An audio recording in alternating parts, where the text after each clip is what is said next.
Legend tales of a place where the booze flows freely and the stories are always entertaining. If you are bold enough to seek out such a place, head 13 miles down the Tuscan Highway to a tiny blues joint known as the Townsmith Tavern. Once there, enjoy the ride.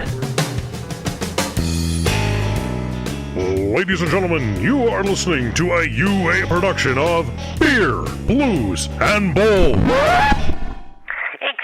me, you can't say that. You're gonna lose your family-friendly rating. You're gonna corrupt the kids.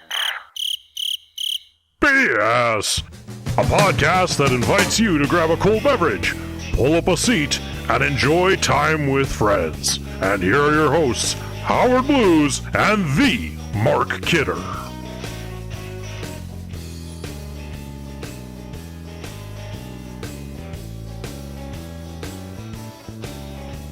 Good evening and welcome to Beer, Blues, and BS, a podcast that says, hey, we're all sharing that misery together.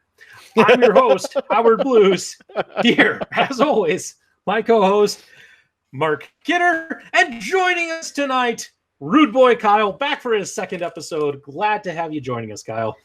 Hey. He's not even moderately happy to be here. Yeah, hey. No, it's good to be back. It's now it's fun good to hanging be out back with you guys. And, okay. Looking forward to it. Even I'm though glad I have about 5 minutes notice. Yeah, you know what? when we pull up the old Nokia 362 to get the to type in the digits and give the old rude boy a ring. Yeah. Because I was looking at Howie. And I said, your ass better call somebody. And then he was like, no, you do it. And I was like, all right, I know who to call. Perfect. So something like that. Do we have rights to do that? I didn't actually sing it, so it's more of a phrase. I think we're fine. I'm wondering more if you didn't already use that joke the last time Kyle was on. It's possible. If we go back into the archives, we could find that out. You know, if you're watching on like Podbean or listening on Podbean, watching on YouTube, perhaps you're listening on iHeartRadio, Spotify, Apple Podcasts, Google Podcasts, Amazon, and Alexa, and Audible, and not Last FM. Yes, somewhere in there. Check out the list. Just go to beerbluesbs.podbean.com and you can check out the full list. Or better yet, like us on Facebook, Beer, Blues, and BS, the podcast. I was hoping somebody would talk. Maybe you just wanted me to sit Are you there sure and you see didn't how miss long. any of those services that were on? Mark? I'm not really sure what we're up to now because by the time this actually airs, we're probably on another 10 services. So, I mean, if you want to get serviced, go check us out on Facebook. Let's just put it that way. That's a good start. Yeah. So, Kidder, how's your week been this week? It went by pretty damn quick. A couple highlights of it. It rained and got up to almost 80 today, so it was very nice. So happy about that. What else happened? I made it through the week. I mean, that's kind of half the battle. And as we always talk about, what we're drinking tonight is the roulette drink of from the fridge, something here, kind of a surprise. So, because I didn't pick it out, so let's see what joy we have here. Oh, well, this is going to be like television static. Okay, Perfect. so I'm hoping that this what the hell was it? Cherry and lime. Hold on, let me read this pile of crap. So it's a Catalina lime mixer. I quote, and I shit you not, when cherry and lime become best friends. So you mean when there's a cherry in a jar next to a jar of limes that are in the fridge next to a television with static on. The water flows past all three of them and ends up in this. I'm guessing that's about what it is. And according to this, there's natural flavors in here. I don't know how they get natural flavoring in here, but It's the oh malt, God. It's the malt liquor that they have to add to actually add alcohol to That's the actual flavoring of it. I don't know if I can drink this. There's 4 grams of carbohydrates. I don't know how I'm ever going to finish this whole thing, but 6% alcohol. So if I can suffer through the taste of it, I could get a buzz other than just the feeling of television static tickling the back of my skull. So, boys, Bottoms up. this one's for you. Cheers. Actually, it shouldn't be for you because I don't wish this upon anyone.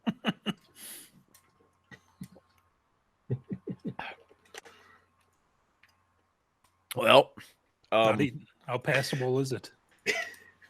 so this is better than a White Claw or the other seltzers like that. Those are truly like drinking television static. Like I think I would like to eat styrofoam before drinking one of those because I get more out of it. This actually has some flavor. Is it because it's got the natty flavor to it? Does it taste like a beer that's just a little bit flavored? There is that background taste of beer. So I could actually have this whole beer. Very nice. So on the what are we doing? 0 through 5 thumbs up, thumbs down, or whatever. Whatever. Okay. You know, we've never settled on a ranking.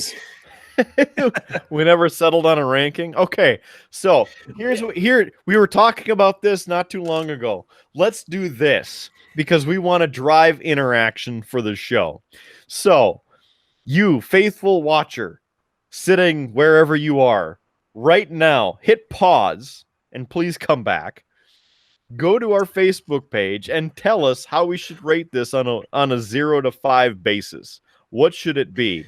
Like 5 beers up, 5 beers drank, whatever. Come up with something cool and please send it to us. This is our cheap plug to help us make this show. Oh, it's coming back already. Oh, see, I was thinking. I took one damn drink and it's killing me already. I was going to say, I was thinking that if we were doing a rating system, because we should come up with a rating system for this show so we're consistent. Nope. And if we were going to do like 1 to 5 beers, it would have to be kind of like the reverse. Like how many beers before you can tolerate whatever the thing is. So like 1 beer would be a top rating. Like that'd be pretty good. 5 beers and it's like, okay, I am drunk enough that I can handle whatever this drink is, this show is, or this song is, or a game. But if you get to 5 beers, is it worth it at that point? Well, I mean, it's asking the question: is it worth your time, money, and bodily pain to go through 5 beers? It's the return of the blueberry beer. Either great after drinking 10. Terrible as number 1. It's the old joke from Strange Brew. I'd give it a 3B. 3 beers and it's pretty good. Oh my gosh. It's worse than the cactus. Feeling a little verklempt. I got the verklempt. If you could help me out, that'd be great. Kidder, the other thing I was... The other rating system I thought we could do is we could steal the one from Top Gear. If you're familiar with Top Gear, they would take in race cars around their track, and then they would place the times, and they'd have kind of like this big running leaderboard. So as we are rating something, say alcohol we could then start to like put it where it fits on that leaderboard. So many stars in a reasonably priced car. Yeah. Yeah. Yeah, right along that line. We're not getting his reaction because he's still dying from that drink. Hit the mute button. I muted myself so that you wouldn't have to hear me hack. And I promise it's not COVID, it's just natty. Well, while Kidder's recovering, Kyle, what do you have I on gotta tap tonight? I'm going to suffer through this real quick, okay? Because I'm going to get rid of this pile, and I'm going to go grab something else. Chug.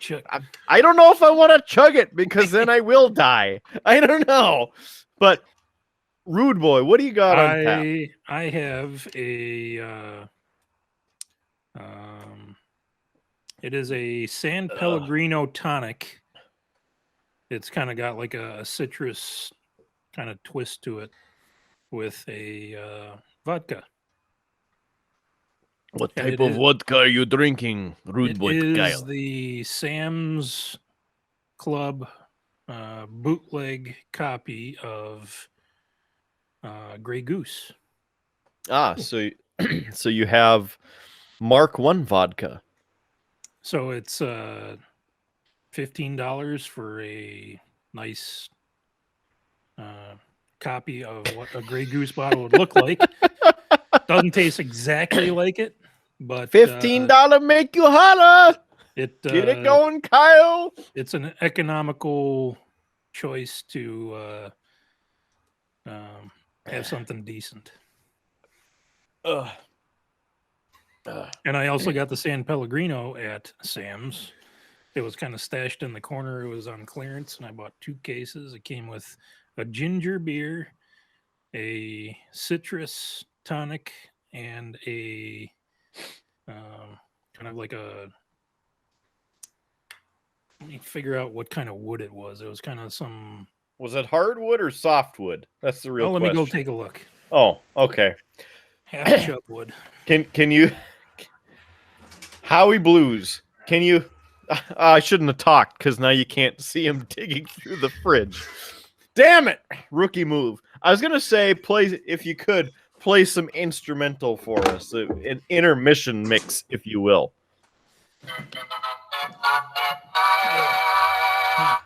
And I'm back. It is a... not the one that I'm drinking right now, but I have the citrus one right now, but the other one is kind of like a ginger beer tonic. And then this one, the other one is a oakwood flavored tonic water with, the tonics have the quinine in it, so it's quenches your pain. So you too purchased some television static.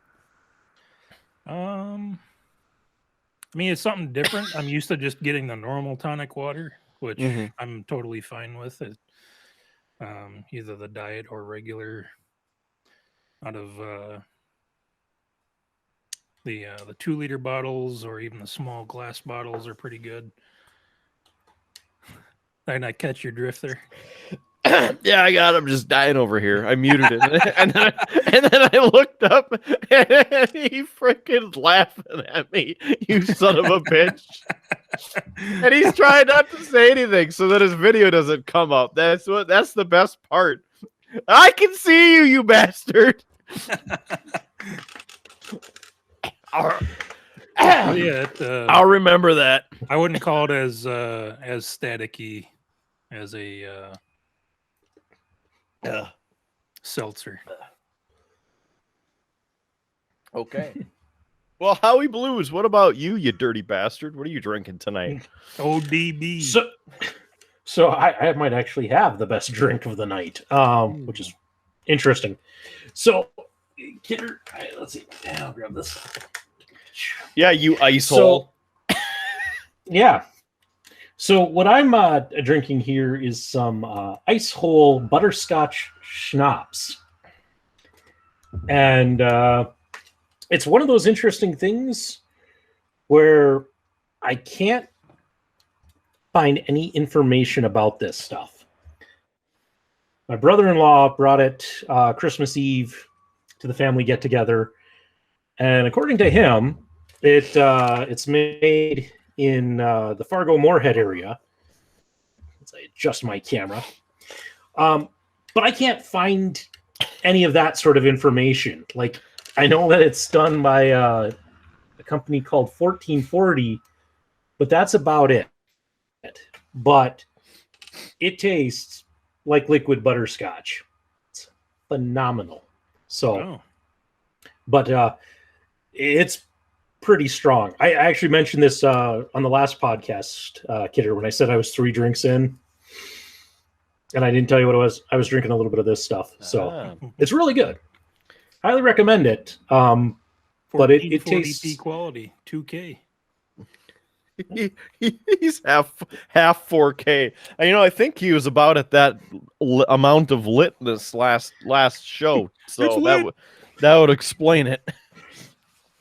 Yeah, but I do have, since this stuff is relatively strong, and this is all I'm having the rest of the night of that, I do have a backup beer if I finish this. So that's true. Once again, I might be 3 drinks in. Yeah, you might have like half an ounce left, and it'll take an hour to get there. What's the alcohol, or what's the proofreading on that boy? It is 40 proof. Oh, it's only 20%. 20% alcohol. Yeah. I could say that I think that, the reason I say it's deadly, the last time I had it, I hadn't eaten anything. So I had it kind of before dinner. So that was your part appetizer. That's all that was. Yeah. But the other thing is it's just so smooth, and I'm a big fan of butterscotch. So like the temptation to drink a lot of it is pretty good, pretty high. So Werther's with a buzz. But I'm glad you enjoy it. Because you guys both remember back in the old college days, eating at Wilkerson, they would rotate through the different puddings and whatnot on the old salad bar. And I loved butterscotch days, so I'd grab a soup bowl. All right, I got my first helping of butterscotch pudding, and everybody's like, ah. Yeah, there is always plenty of it to go around. It was good stuff. Yeah. So I do know that Icehole makes some other flavors. I hear their root beer is really pretty good. So we'll see. But do you have a preference for any other kind of schnapps? I'm really not a big schnapps drinker. So this was more of, as I said, my brother-in-law brought it Christmas Eve. The whole family seemed to be raving about it, even though my wife and I weren't there. So it was just kind of on my list of things to try. And if he's correct, and it is a Fargo-Moorhead product, great to support a local company and such. If you in the audience out there do know where 1440 is located and who makes Icehole, let me know. I'd be really interested to find that out. But I have scoured the internet trying to find it and have had no such luck. So the old mom and pop brewery. He's normally not a schnapps fan, so there you go. Yeah. Been saving that one for a whole minute. It looks like Rudeboy Kyle firing up the old Googles. Yeah, I was just going to see what Internet Explorer has to tell us today. A superior browser. Find something from 5 years ago. Hey guys, did you hear we're going to invade Area 51? Let's go. Not really finding too much. No, I looked, and I'm not the only one who's ever looked, because it came up in the frequently asked questions. Where is ice manufactured? And ice what? Ice hole. Oh, look, you got to say something so then you can see it on the screen. Well, it would have been on me, and then you, of course, started talking. Yeah, no, because even on the back here, all it really says is just a description. In 1935, a young chemist at Ed Phillips & Sons formulated what became America's first schnapps. The chemist, Al Dorsch, had a Norwegian aunt named Maren who made butterscotch candies for him to take ice fishing. He came to like them so much, he created a special butterscotch liquor just for Marnin. Our current master blender found the secret recipe, and we decided to share it with you. Enjoy it like they did, around an ice hole. Here's to you, Marin. And then it's what looks to say mange tack, but yeah. It seems to be showing up on plenty of retail websites, but it doesn't appear that the Ice Hole Company has any web presence. Well then. Yeah. So internet, help me out. Help me figure out where this stuff comes from, so that I can give full credit to. But that's what I'm drinking tonight. The fine butterscotch farms of Fargo, North Dakota. Those must be down to the south of Kindred, just outside of town, so that the butterscotch can adequately flourish. There's nothing like fall in North Dakota, just south of Horace. Butterscotch in the air. Oh, wait.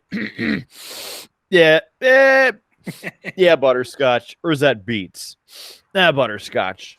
Butterscotch, beets, potatoes, the lagoons. Yeah, maybe it's a Northern Valley thing instead, and it's just south of the Crystal sugar plant, firing up the beets. Yeah, I'm sure we could all just agree to say that it smells like Indiana. For Rudeboy Kyle, who has not yet seen that episode because he's living in the past, that's a quick drive-by of a certain someone who has not yet been on this podcast. Just spelling it out without actually spelling it out. Mm-hmm. Trying to figure out who you're talking about, and that's okay. You don't know yet. You might, but you don't. But you watch another episode, so future Kyle will know. Past Kyle, it's okay. Oh, I'll send the word on to future Kyle. Yeah. Well, now that the person I'm referring to, he knows who he is. Oh yeah, you know who you are. So, aside from this person is, I mean, it's plausible. Anything is plausible. Okay. We'll tell you after the show. Yeah, we'll let you know once the recording stops, so then you'll actually know. Because it hasn't been revealed yet. Okay. But he knows who he is. Well, I assume the show's already been done. Well, now you're talking to past Kyle, because past Kyle knows the show's over. Future Kyle doesn't know the show's happened yet. Is that how it works? That's how it should work. I don't know. We'll mess with the space-time continuum and quantum mechanics on a future episode. I'm looking forward to seeing whatever future Kyle's endeavors evolve to be. We wish you well in future endeavors. All I'm gonna say. All I'm going to say is I'm not intoxicated enough to figure out this time travel stuff. So let's can't even see you pouring it. You didn't pour it for the camera. We couldn't see you pouring another one. He's topping it off. Holy crap! How a little bit. Do you prefer the like the room temperature schnapps or like a chilled schnapps? Like if you were to put that in the freezer and pour it out. That's the classic ice hole, frozen ice hole. Yeah. Good stuff. So I actually did have it in the freezer. Yeah. But then somebody was kind of late to the show. And so it sat out here for about 40 minutes. And I see. So now I'm back blaming this crap on me now. Listen here, you son of a bitch. I'm going to come over there with my static in hand and make you drink one of these. How about that? Are you doing another one there, Mark? Well, not one of these pieces of crap. I mean, it's still coming. It's still coming up. It's like the natty light that doesn't want to give up. So, I'll tell you what. My question, because and I'm going to miss part of this, so I'm going to toss it over to Howie Blues, since we were talking about the individual from Indiana. How about we quick talk about wrestling, because it's something that you don't watch as much as I do, and I'll be honest that I haven't been watching a whole lot, and I know the Rude Boy doesn't quite watch much of anything. I think the last time he actually watched wrestling was when we were all living together. So what do you have to talk about wrestling there, Howie Blues? And I'm going to run and get another drink. I got nothing. I haven't watched any since Mania. Okay, great. Well, I'm glad we're back. Couple We can talk about Schnapps while you're gone. You can go get your Apparently, drink. you could keep talking Schnapps. Yeah. Okay. Tell us about your damn ice hole. You ice hole Schnapps, man. Well, you're Just go get another drink. Yeah. Get going, kidder. Go. We'll find you.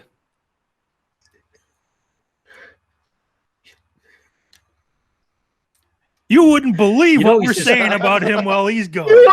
You wouldn't know.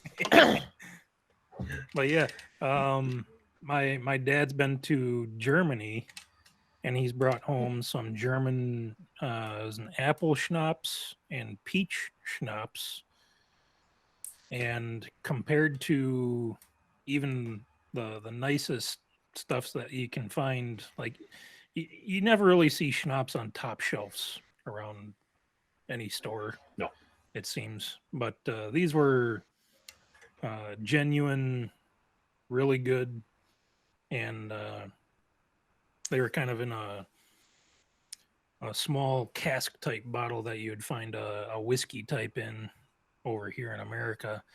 But he brought those over when he was on a business trip, and man, those were tasty.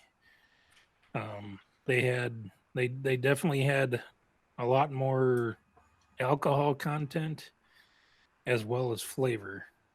Like real flavor, not like artificial type flavor where you buy a bottle of the De Kuyper, not the trash on that brand, but it's you're gonna find it on the bottom shelf anywhere you go. So, but yeah, America needs to step up their schnapps game, because I think the potential is there. And no, yeah, no, I've never been much of a schnapps drinker. My wife likes usually like candy cane or mint flavored and mixing it in hot chocolate. Yeah, peppermint schnapps is delicious.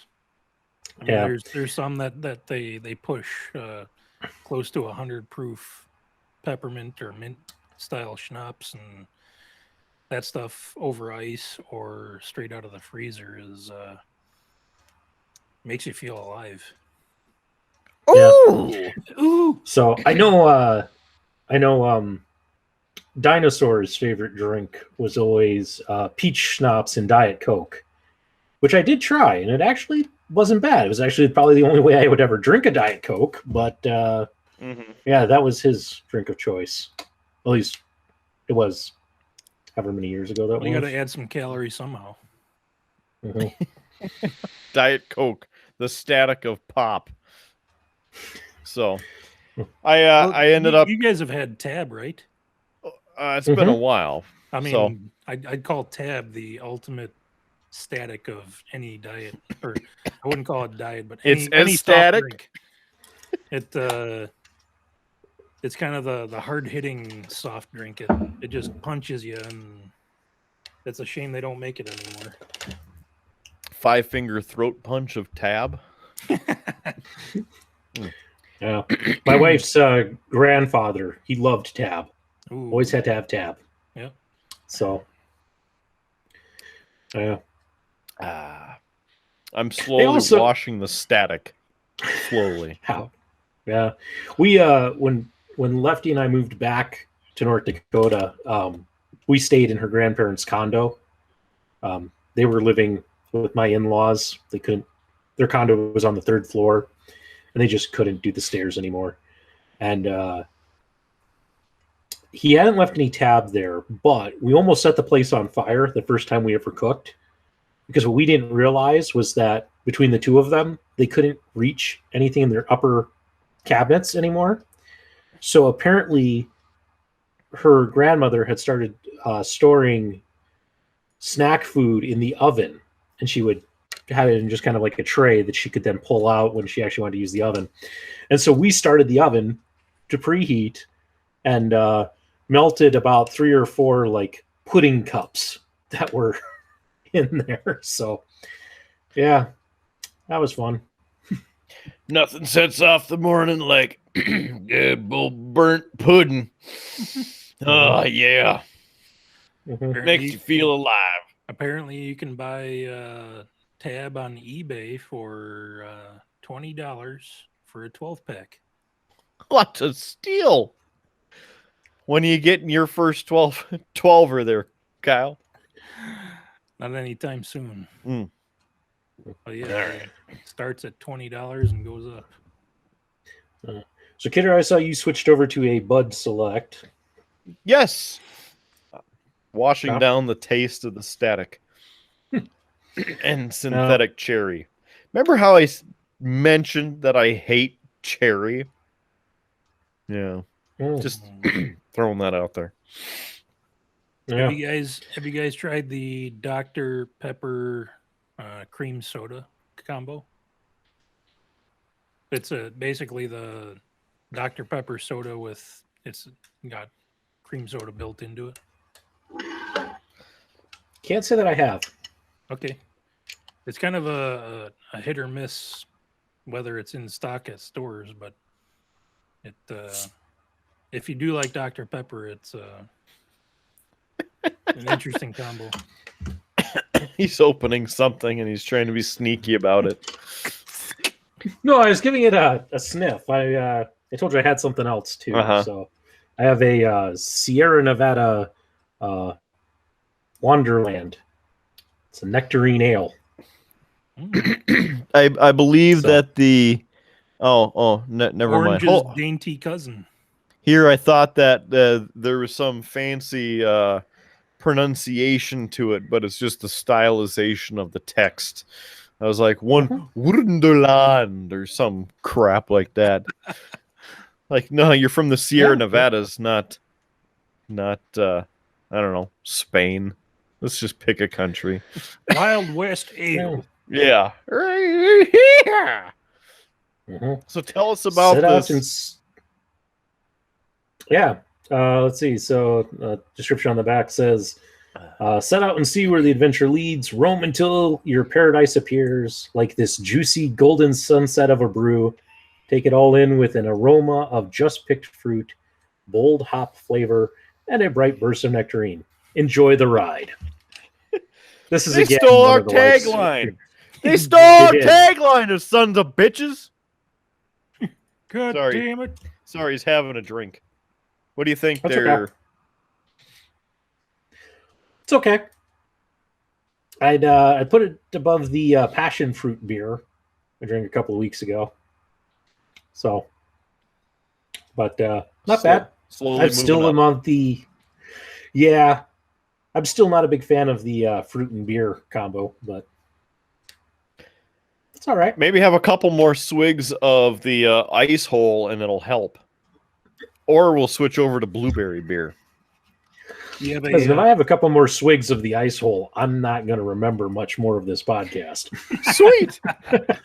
Then Do future you- Howard can come back and watch it. It's like a brand new episode to him. do you have a favorite or a fruit preference? Because I know sometimes like Belgian beers have like their Hefeweizens have like bananas and cloves in it, and I know it's very I can't, hit or miss sometimes, but I can't say that I necessarily have a fruit preference. okay. It's just, I don't know. I've never been a fan of beer that has kind of a fruity. If it's the main taste to feature, if it's the main feature of the beer, Yeah, if it's more of a note, then you might be more apt to. to try it. Yeah, and it depends. Because last week I had a Laughing Sun Red Dwarf. Laughing Sun's It's a local brewery here in Bismarck, and There you go. but it was a sour ale, but it had a real raspberry sour ale, and that was good. I enjoyed that. So I think it was just the fact that it was a sour taste I was okay with and such. So I think But- I would prefer that over a sweet raspberry because you eat a raw raspberry right off the branch and it doesn't have that sweet taste. I mean, it has a little bit, but you definitely notice when other types of sugars or additives are added to it. So yeah.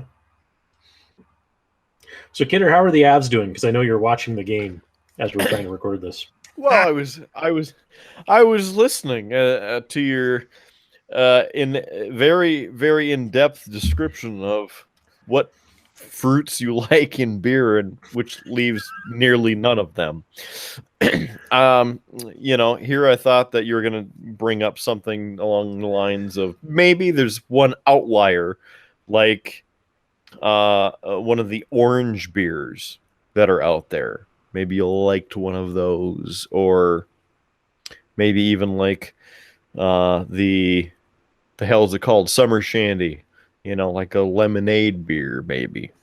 I thought you were thinking of something like that. But right now, Avalanche are killing off a penalty. It is in the third period with 16 minutes to go. The San Jose Sharks 0. Your Colorado Avalanche 2. 2-0. I dig it.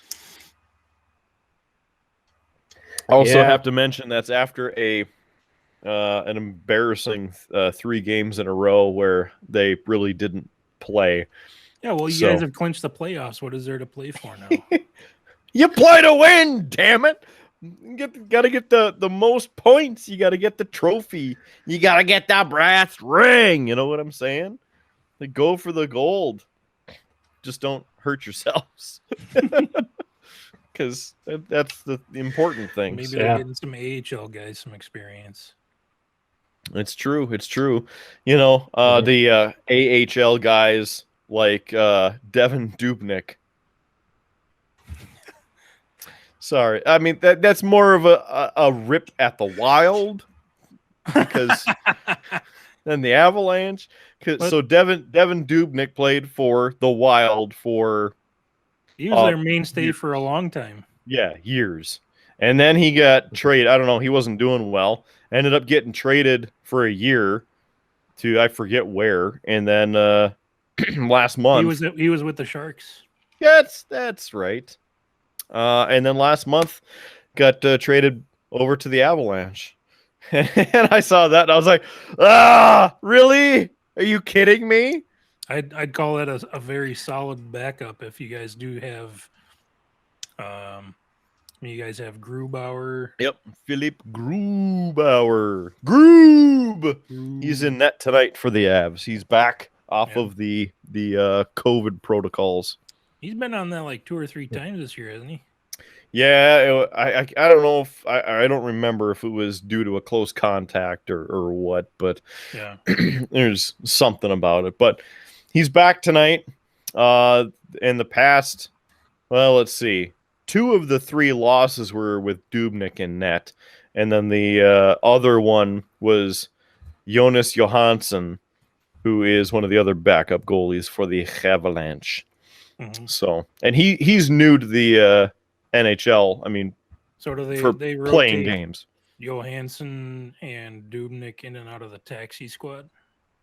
I think so. Yeah. Okay.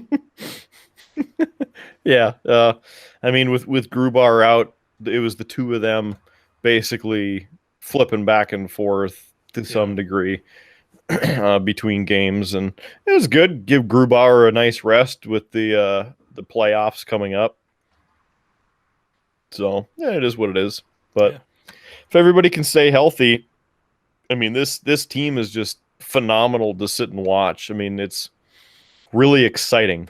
And I know exactly how you feel being a Blackhawks fan, because like this year and last year have been absolute dumpster fires. And that's what we went through for the past like decade. We're like, oh, they're doing really well. Well, I mean they have a lot of youth. Definitely missing Taves this year. And even at the beginning of the year, management said that it is going to be a transition year. So even though the past 2 years have been, like you said, dumpster fires, they've shown Yeah. glimmers of hope this year. But it has been a little more complex with COVID mixed in, trying to develop and give time to young talent. Lankinen's been really good in the nets for a rookie, so there's potential there. But it seems like you say it's a transition year and you perform well enough to maybe just miss the playoffs, but then you're not really positioned well for the following draft. So it's something that they are my team, and I'm going to stand by them as long as they make an effort. But yeah, it's something that you really don't want to tell them, well, this season's in the can, because there still is the chance to make the playoffs. Like last year, they made the playoffs by the skin of their teeth. Beat the Oilers in round one, which nobody really saw coming. But then The Oilers, yep, I remember that one. But now it's something that you're looking 2 to 5 years down the road in terms of development, draft picks, potential trades with their core is not getting any younger. There's players that are retiring. We've had Crawford, Shaw, Seabrook retire this year. And those are all guys that were part of cup-winning teams, multiple cup-winning teams. So it's the pendulum swings a bunch of different ways. So let me pose this one to you there, Kyle. So would you rather, because obviously you play hockey and you are very much into hockey, you way more than what both Howard and I are here, but would you prefer the Hawks not making it to the playoffs, just like coasting, like, guys, let's try and put this dumpster fire out, coast through the offseason, try and build something to be a little bit better next year and potentially have a better pick in the draft? Or are you more on the mindset of, you know what, this is what we have, let's try and do something with it and actually go as far as we can? That's always a difficult question, because the general manager is expected to manage both current and future results or potential for the team. Stan Bowman has been with the organization for a while now and has made some questionable trades, but it's something that I would rather at least maximize potential, so that if a team wants to give away draft picks for some guy that's in their second or third year, they're going to overpay for them in terms of either picks or trades or talent, so that it's something that back in 2008, you saw the potential for the Hawks was there. They were horrendous throughout about 10 to 15 years. The Wirtz family was not willing to spend any extra penny on the team than they needed to, and then it became McKinnon's fighting LeBlanc. Oh boy, here we go. And he was just something kicked the where crap out of him. Sorry. the Wirtz family Back in the had 90s. the Wirtz family eventually succeeded to the point where the son of the current owner was now in charge, and he's like, well, we want to turn this ship around. And it took another 5 to 6 years after that, after being kind of at the top of the bottom third of the league in terms of points scored, or something where you make the playoffs every now and then, you miss the playoffs, good enough so that you're mediocre at best, essentially. But they started changing the culture to the point where they put in money, time, investment, brought in some people from outside organizations, brought in Scotty Bowman from the Wings, his son, who's the current general manager. So it's something that you bring the right type of people to manage the Hawks organization. And there's been at least a half dozen players that have been traded away from the Hawks that have come back through trades or free agency because they want to play for the Hawks again. It's not necessarily because they're definitely not making a cup run this year. I'd be very surprised if they did. But it's something that they built a place that players want to be, not necessarily a streak or a firework team that has this massive potential to go deep into the playoffs. But it's something that they've had multiple players leave the team and then come back through further trades, some of which are kind of dubious in terms of quality and return on investment. But it's very good for the fans because the fans develop an attachment to a certain player or group of players that eventually come back for a second time. And it's even though the results aren't there, the feel good memories from their successful years of early to mid 2010s decade, it's tough to answer that question because I'd rather they do whatever's best for them. I mean, I've played hockey for ever since I was 6 years old, so I don't have any management experience, but so but if you as were a the fan- GM as a today, fan, what do you as- want to do? if I was the GM today, I'd say we cut our losses and develop some talent, and whatever talent we have right now. I mean, it's tough because you have Taves that has been out for the entire year this year.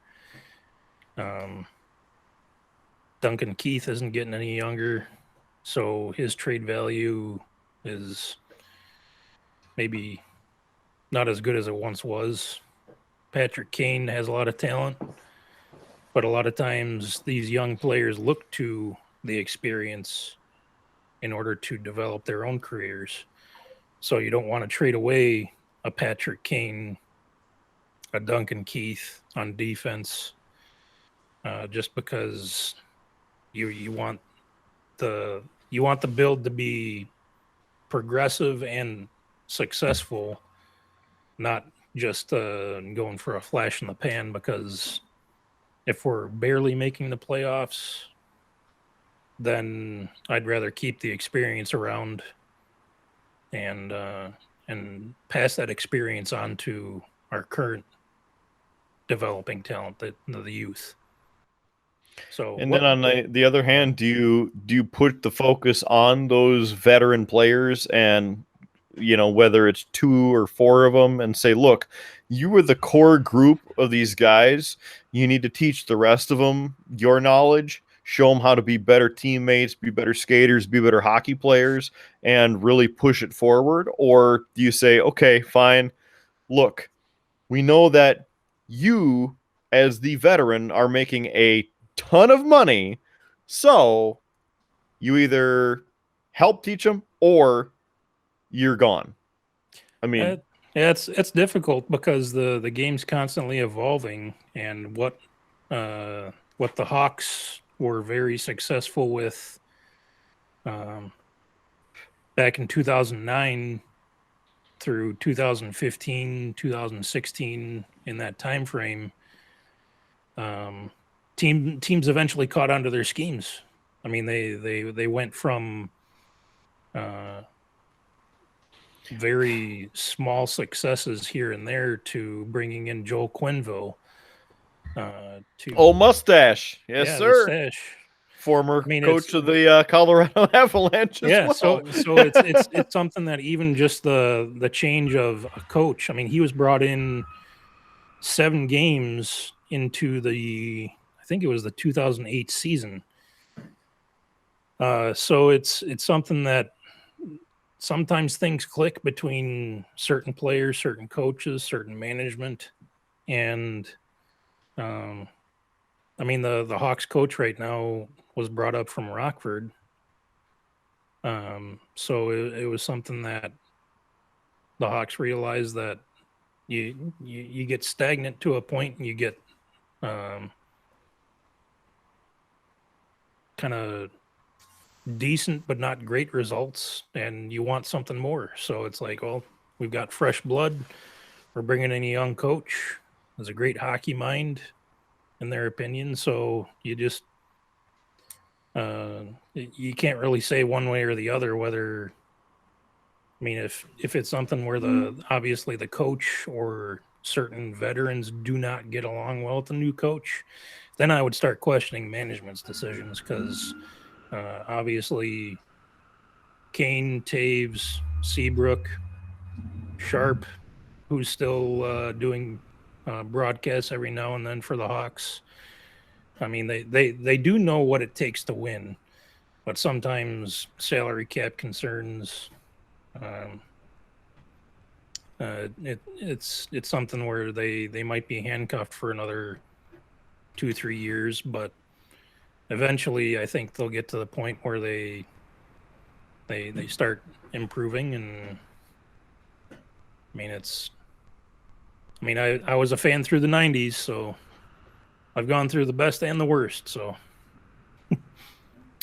And as Jaco and I have been fans of the Avs for quite a while, we went through the top of, cup winning seasons, and then down and down and dead last. And hey, this is last. We could try to last. And so now going back, well, I think this is like McKinnon's 6th season with the Avalanche, if I'm remembering it right, something like that. I mean, now McKinnon is phenomenal. He's awesome. He's got a career high point streak going right now that I think it continued tonight. So I think it's something like 16, 17 games for him. I'm sure that you've got the information in front of you on the NHL app or something like that. But I mean, he's doing awesome. Landeskog is playing really well. A whole bunch of other guys on the team, including former Fighting Sioux player Tyson Jost, everybody, part of UND's last championship, right? Because that's awesome too. And then, aside from that, we're just keep pushing forward. I mean, we're just hoping for the best. At least that's my point. I'm really hoping for the best. So let's keep this rolling. Let's see how we can do. Keep kicking ass. You know what? We're in the playoffs.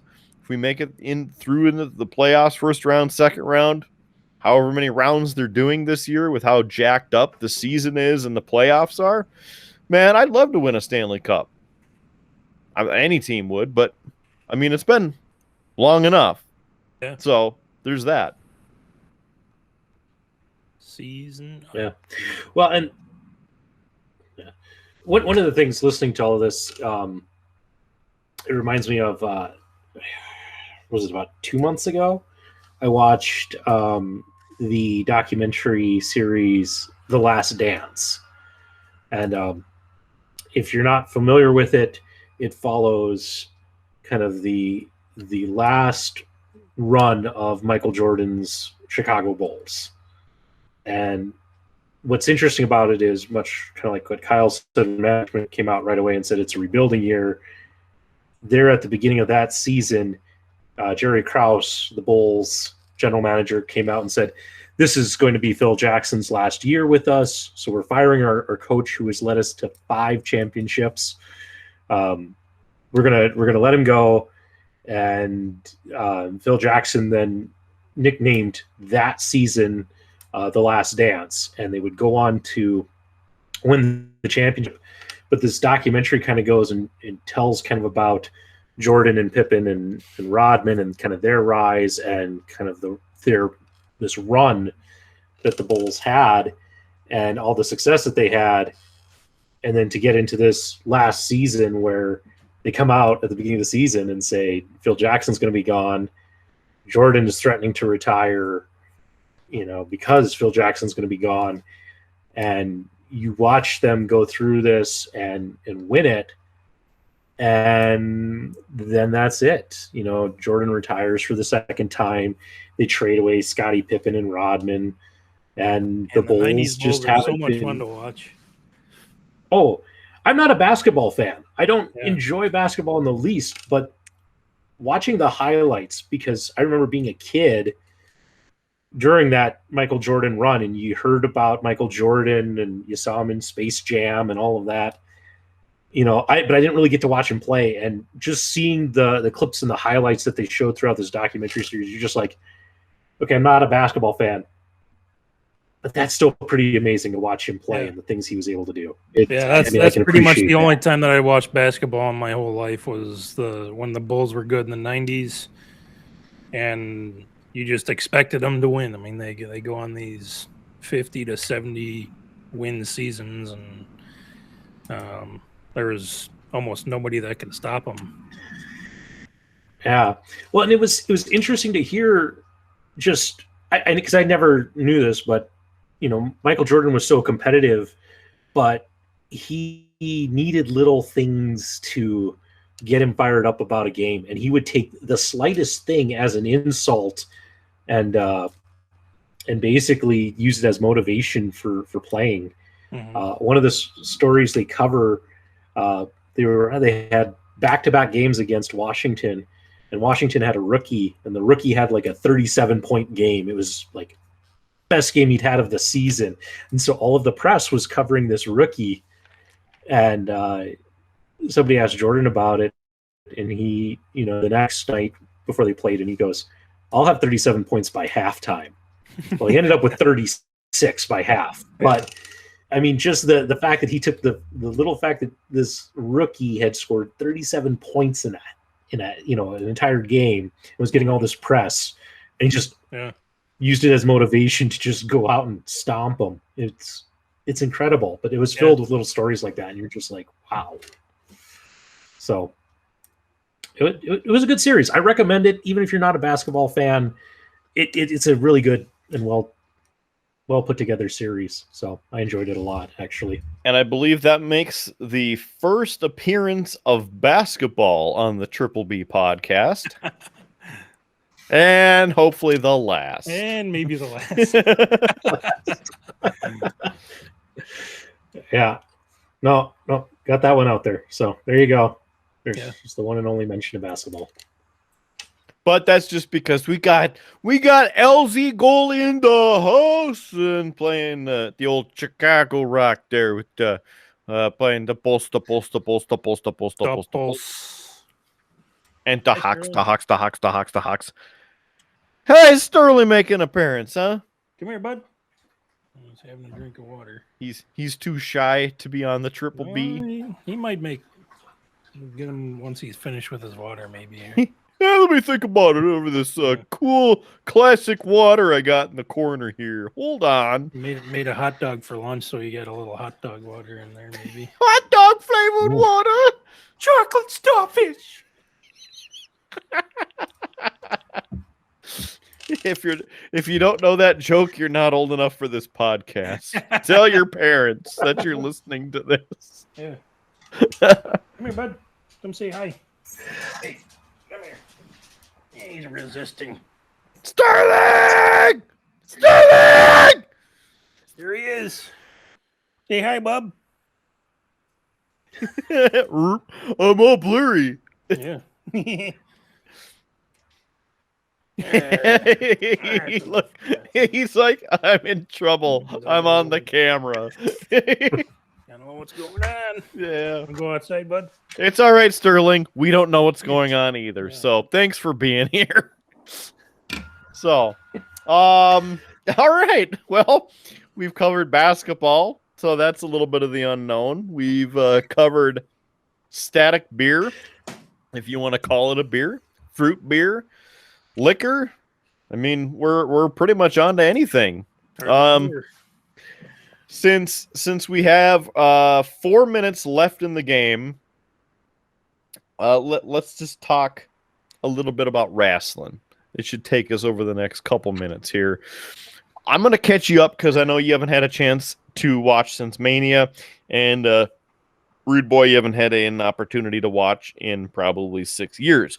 So this should be good because neither of you are going to know what the hell's going on. So it's going to be awesome. There any Technicolor green coats involved? Yeah, he's on the other end of the webcam. That's a high school joke right there. So basically with wrestling, I'll be honest, I have not watched Raw this week, and I have not watched SmackDown either. And when I get around to watching it, I'm probably going to watch both of them in less than 10 minutes because my level of interest in wrestling is pretty low at this moment. So I'll save you some time, Kidder, because I did catch this little snippet. Did you watch Raw from last week? In a shortened fashion, yes. Then you've seen this week's Raw. All right. Well, that'll save me That's 10 minutes. That was but one of the commentators I saw made the comment. He was talking about the current ratings drop, and he said it's because you've seen the, he's like, they've presented the same Raw 3 times now. So yeah, that was kind of his take on it. So yeah, that's about as much as I know. Sure. I mean, that's about what you need to know, really. I do like so things I don't like, things I like. I do like the push with Kevin Owens and his kind of floating around between a couple different programs. I do like the push they're giving Cesaro because he is, I think, a main event player. Now I saw something about them trying to team Randy Orton and Matt Riddle, and I'm like, please no. I mean, going way back to when Randy Orton was a lot younger and didn't have the I don't know, inflection on his character that he has now. He was a robot. We called him Randy the Robot. That's what he was back in the day. Randy the Robot. And it was like, come on.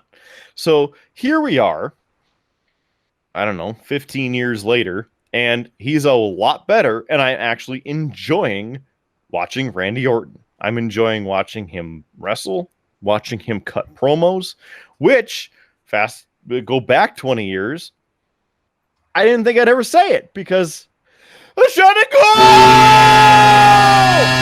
all right. You think they've developed him into a more likable character? Or is it that they've brought in people that are even more hateable than or dislikable than what you remember Randy Orton to be?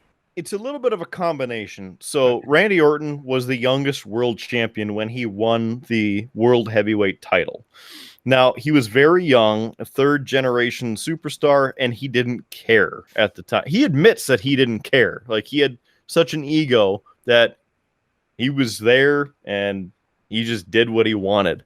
So he learned and turned it around, and now he has created a better persona for himself. So he's been able to continue to recreate his character, do better, and he's actually putting in effort now.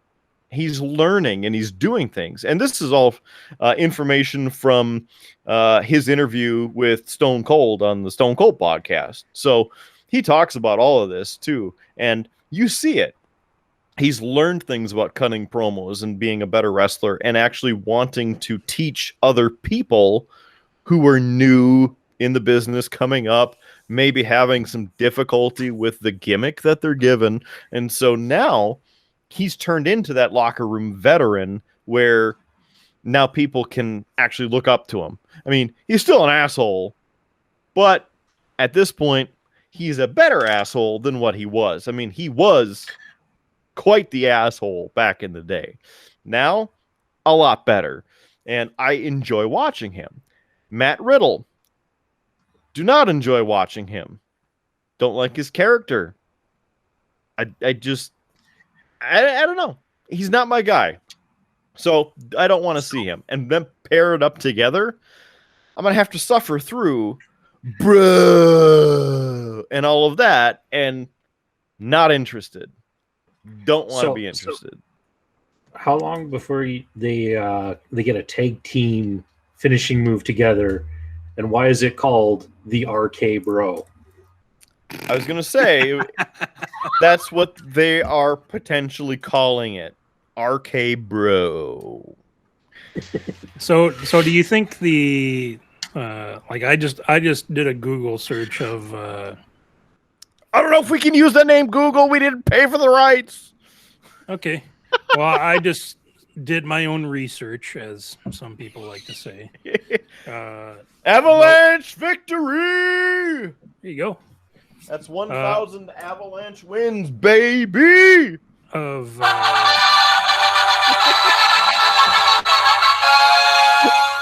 loud. That's some breaking news right there. So you did Rudeboy with the research. Researcher Rudeboy. So this Matt Riddle character, I'd never seen him, Bro. but on initial splash of his picture, do you think that the new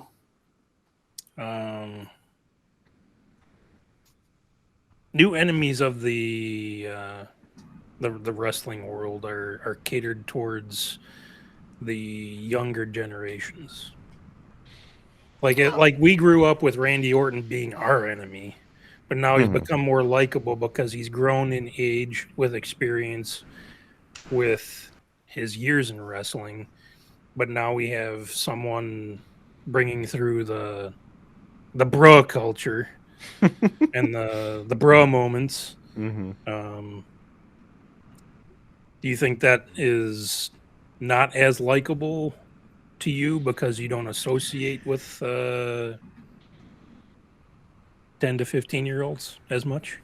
I mean, I think they're 20 years too late on the bro, because that was like total 90s. Like, let's go to the beach, bro. Yeah, bro. Like, we went from bro to bruh to, I mean, now everything's about just instant reaction type culture, and I mean, I personally don't care about people's opinions about something that happened unless I ask them what their opinion is. But a lot of times people don't think through their initial reaction to a situation.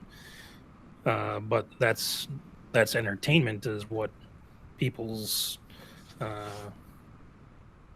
whatever they see, they react to it, and they whatever that reaction may be, it caters to the current young audience or the next generation audience of wrestling or whatever entertainment industry it may be. I think there's always a bit of both. So great marketing, because if you target the kids and you get the kids involved, they bring the parents involved because the kids are involved, because you always want to be involved with your kids, right? Yeah. So you target the kids. That means tons of money on merch, because the kids are going to want the latest foam finger, the latest whatever branded anything that you can get your hands on. T-shirts, pants, bed sheets, everything, right? So going back to kind of what you're alluding to, back in like I don't know, 2006, John Cena made that transition from the, gangsta thugonomics doing his rap thing Mhm. to hustle, loyalty, respect. And by the return of the natty. So by the time that he makes this transition, he's now WWE champion. He's World Heavyweight champion. He's multi-time WWE champion. I mean, he was in the championship rotation, constant top tier. And at the beginning, I liked John Cena. I was like, all right, yeah, Cena, sweet, all right. And then it was the same thing over and over and over. And then the comparisons between that and Hulk Hogan from the 80s. All right. And then the cool thing became, after another year or 2 or 3, was John Cena sucks. John Cena sucks. Which I am happy to say that I yelled at WrestleMania 30 in New Orleans. Thank you very much. And also at Monday Night Raw the night after in New Orleans. Thank you very much. But there's always kind of those people who are obviously the up and coming, which you're not always familiar with. Sometimes you get to know them and really interested in them. Like, oh, this person's supposed to be really good, or you hear things about them. You don't know much, but man, they can wrestle. Perfect example, Evan Bourne from back in the day. Fantastic wrestler. Current roster, even Ricochet. We got to see him wrestle live in Bismarck, and I got to see him wrestle live in Grand Forks and in Phoenix as well at the Royal Rumble. Phenomenal wrestler. He made it to the U.S. title level, and he's kind of just stalled out. Management decisions? Probably. Gimmick decisions? He's not doing a whole lot. Just put him in a match somewhere. Whatever. I mean, there's things like that, too. Yeah. And then you had your top tier wrestlers and bringing in veteran wrestlers. So it keeps folding like that. So, I mean, in a long roundabout way, I don't really think there's the rose-colored glasses of looking in the historical perspective of, I hated Randy Orton, but now I like him just because he's older. Because I became the opposite. Like, The Rock was super popular for the last, 3 years of his run. And when I started watching wrestling, I really liked The Rock. And then I started hating The Rock the longer that he was on, including when he wrestled John Cena in the main event of WrestleMania 2 years in a row. I thought it was stupid, and I did not like it. Now, Stone Cold, still one of my favorites. CM Punk, still one of my favorites. Wish he would be wrestling right now, but he's got his own thing going on. So, overall, I don't feel that I really have that, I hate all of the new people because they're new, but I like the people who've been here forever. Sometimes people start really sticking out to me. I'm like, man, that person is awesome. Yeah. And we've talked about some of the issues that I've had with some of the wrestlers that are currently in the programs and the main events. It's sometimes the need for maybe newer wrestlers to make a splash one way or the other in terms of becoming the good guy or the bad guy, because at least you then have an avenue to go and progress.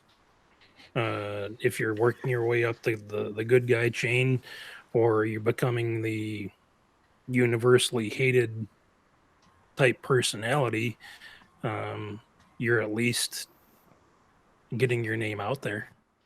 Yep, and I mean that's part of the veterans role, and the incoming talents role. If you really want to learn about the business, look to those people who've been around, and try and figure it out. Going back to, just like you've said, John Cena challenged Kurt Angle in a match on SmackDown. Now, Kurt Angle won, but because of what John Cena did and how he showed his abilities in that match, made him become a next tier talent and really have the extra momentum to become John Cena, top tier level, #1 merch seller.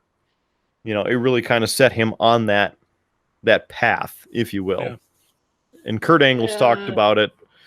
Well, Kurt Angle's talked about how the path that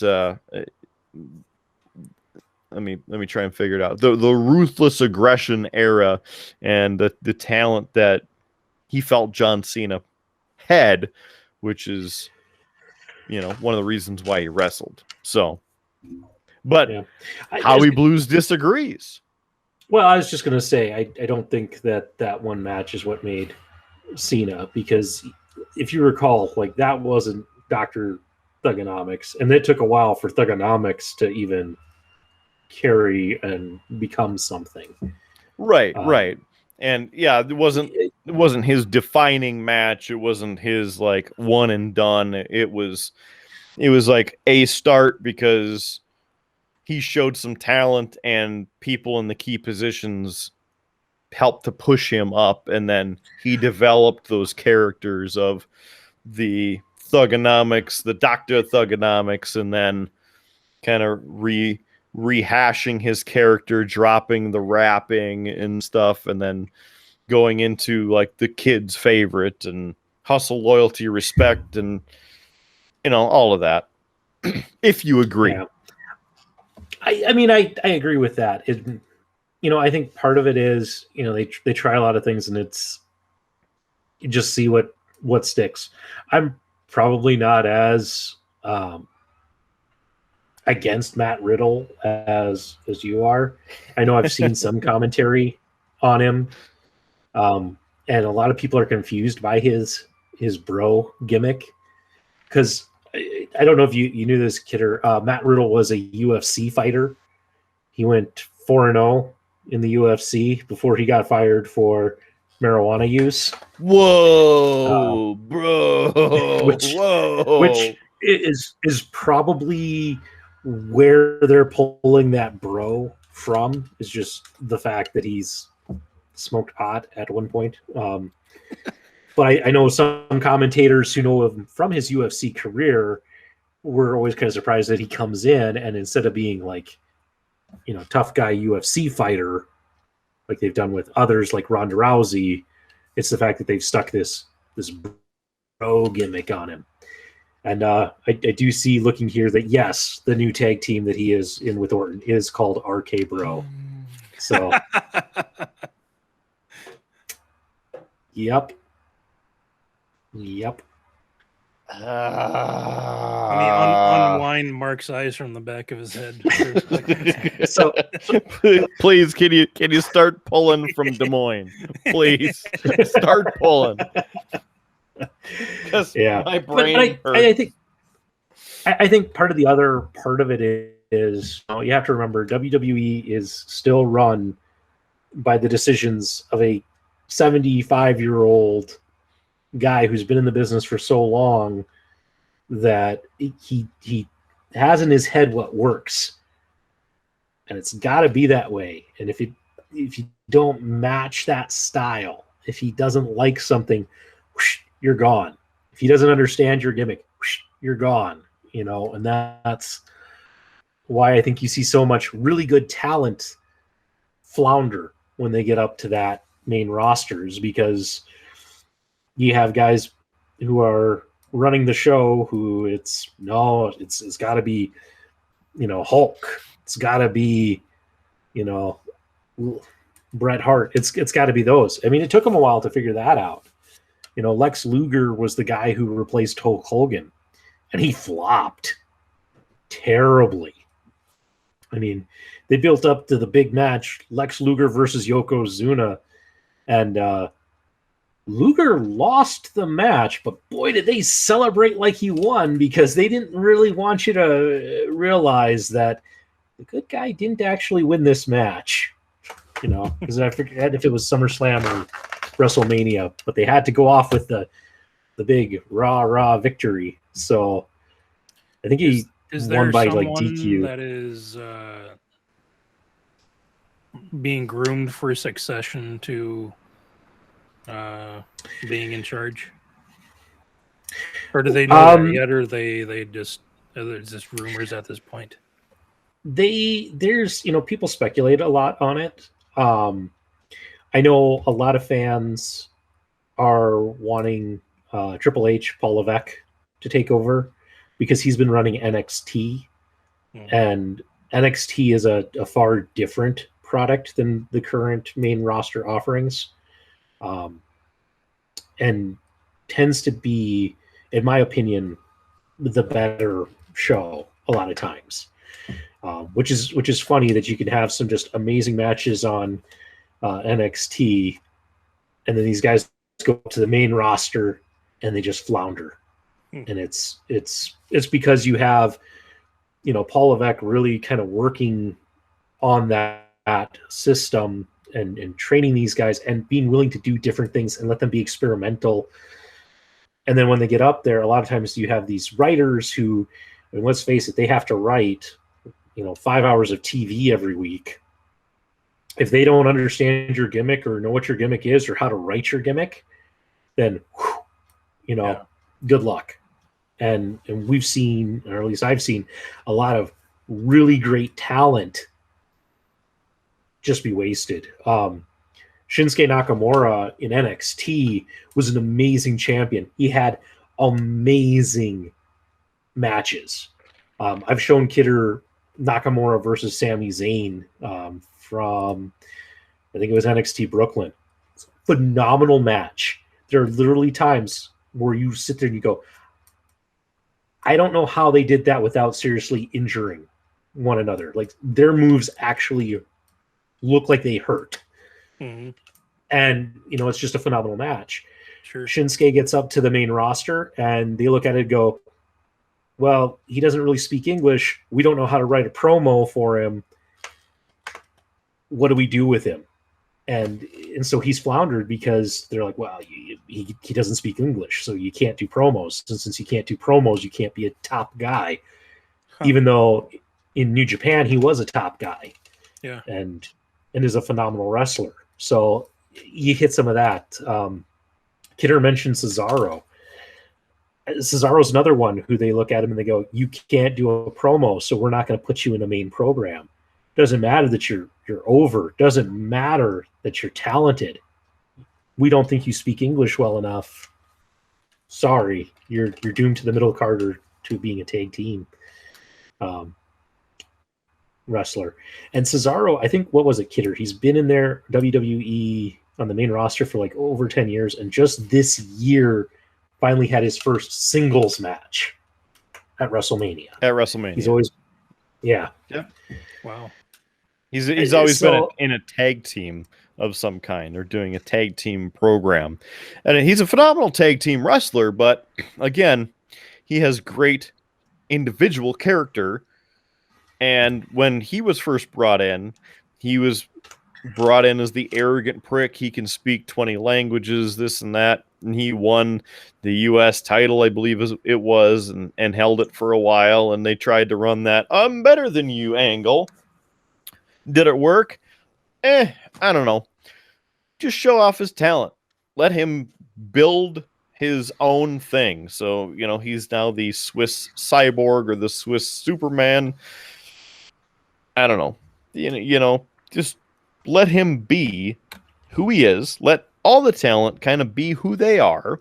Let them build their talent and show off their abilities. And let people decide. if only there was some kind of, example that we could use. Like, I don't know, King of the Ring 1996, when a certain stunning Steve was on the stage and cut an instant classic promo that somebody latched onto, as in everyone did, the next night on Monday Night Raw. Wonder where Austin 316 came from.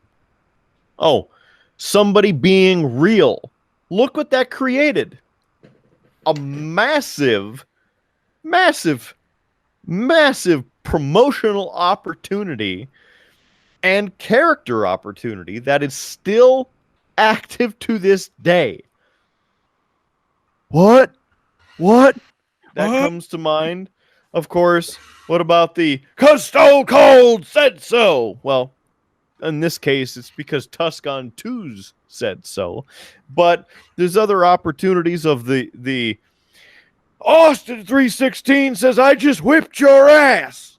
Okay. Phenomenal. And it is still current to this day. Other wrestlers, the Team Hell No with Kane and Daniel Bryan. Yes, no. It was comedy gold. So there's do you think what's it's that? kind of maybe the format that they're not getting the opportunity to bring their full character forward? Or is it something that it's just they like you said, the writers aren't sure how to bring their entire character to some progress or climax that might be worth Yeah. marketing? I think part of it is how they have set up their writing, because and it's a shift, because you go back to 95, 96, 97, writing wasn't a big part of it. It was much more of, hey, here's the general overarching story we're going to tell. Here are the beats we need to hit. But we need you to go out and cut a promo. We need you to hit points A, B, and C. We don't really quite care how you get there, but we need you to hit kind of these points. And nowadays, it's here's this chunk of dialogue that you need to memorize, Yeah. and every word has been scrutinized Mm-hmm. and such. And it's one of those things of, I think some talent kind of can flourish in, I can memorize these lines and I can rattle them out and I can make them my own. Mm-hmm. I can say things that I can get over. Where a lesser talent saying those same lines, it just falls flat. Yeah. Samoa Joe's a great example, with his feud with AJ Styles, where he was stalking AJ Styles' wife. I mean, they had him read basically a parody of The Night Before Christmas, but it was all how he was coming and he was going to, take over. Just, me just telling you about it, it sounds stupid, Mm-hmm. but Samoa Joe could apply it in this sinister way, that it worked. And a lesser talent, it would have bombed. Okay. So it's a bit of that. And I think part of it is, again, these writers have to write 5 hours of TV every week. Yeah. You better believe that they start with, okay, what's the main event picture? And by the time you write that and you craft that, and then you go down to the next one and the next one, and the next one, the further down the card you are, the garbage you're being handled, because it's like, we got 20 minutes. Okay, you're gonna, this.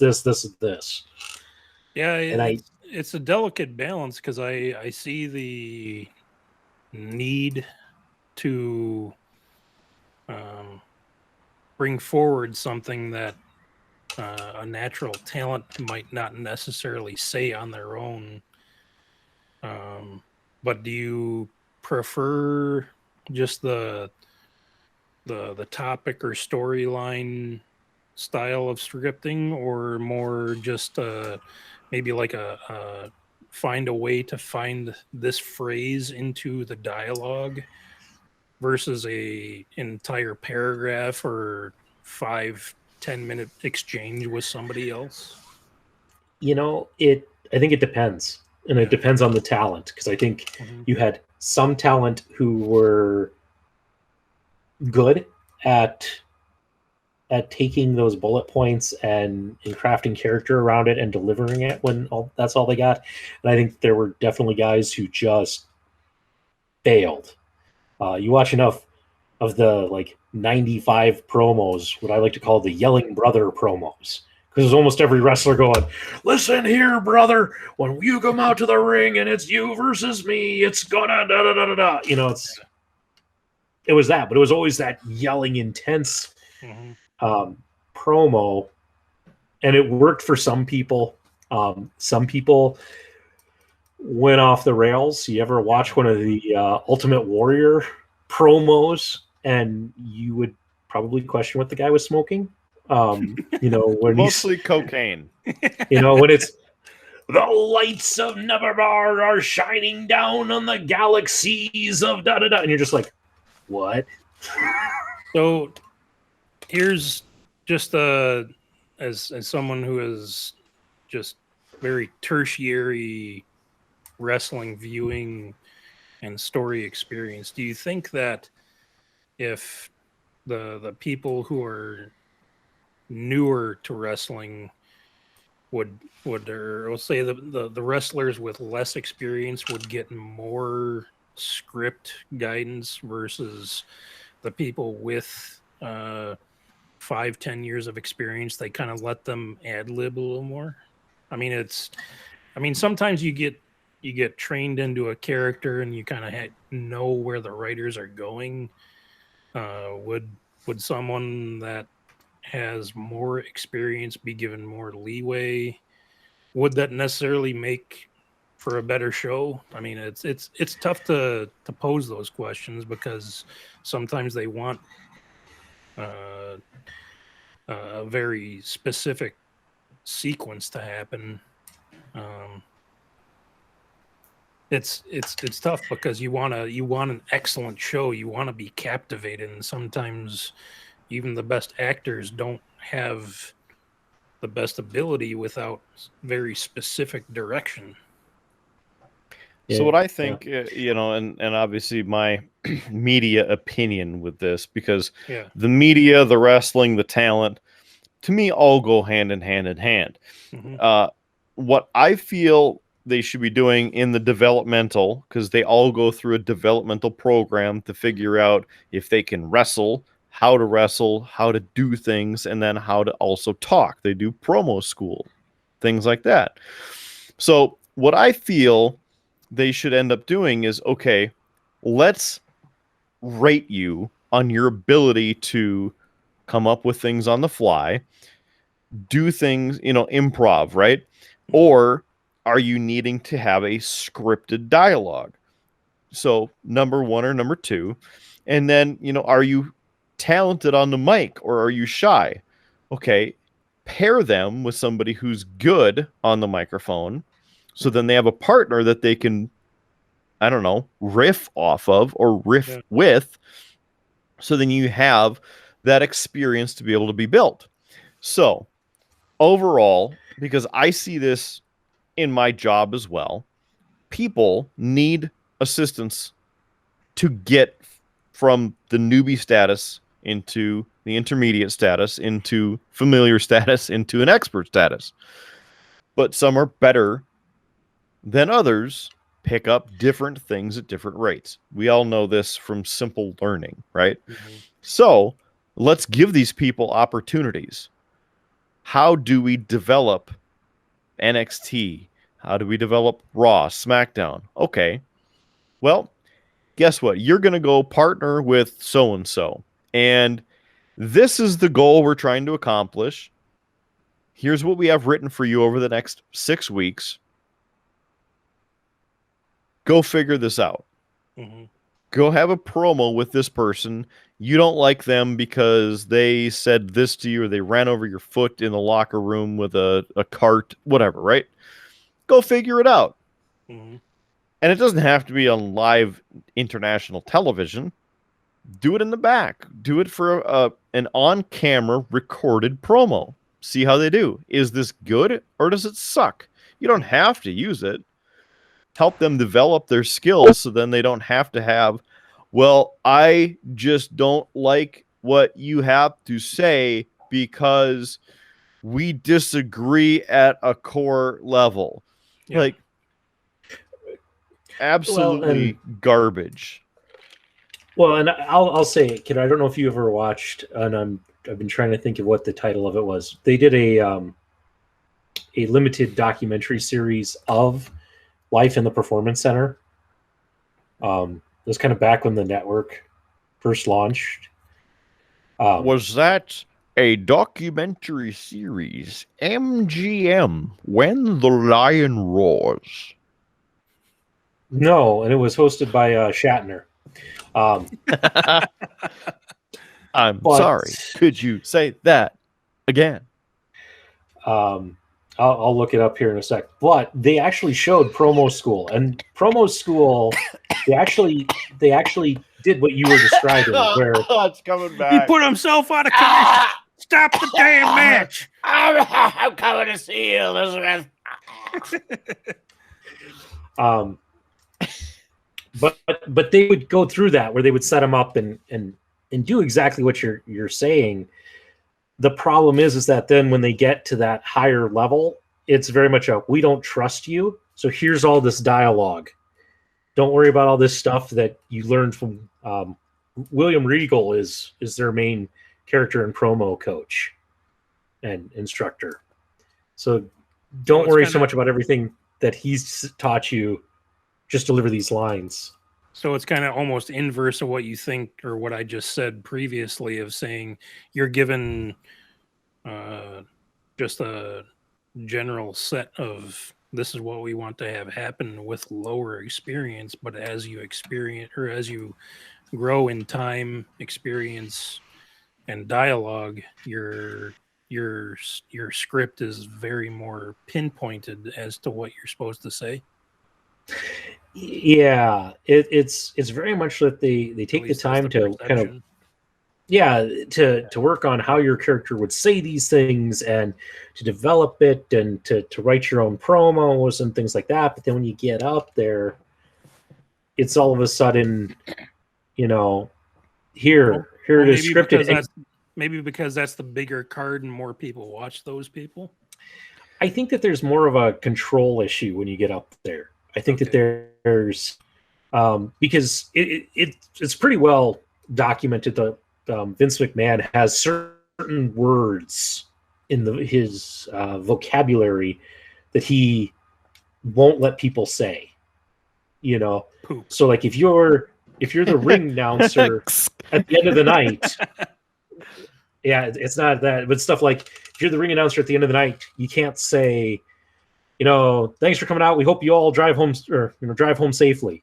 Because as he would tell you, well, we don't know that they drove here. So you need to say travel. So we hope you all travel home safely. Okay. You don't say hospital. You can't say hospital. You have to say medical care facility. He's just got these things that he's hung up on.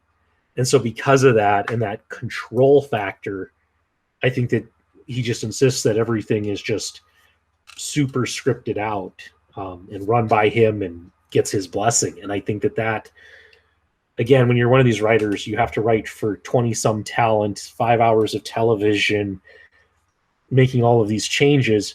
You might not have the time to look and study and learn all of these talent and characters. Yeah. So you write stupid stuff. I wonder, it makes me, or it reminds me of the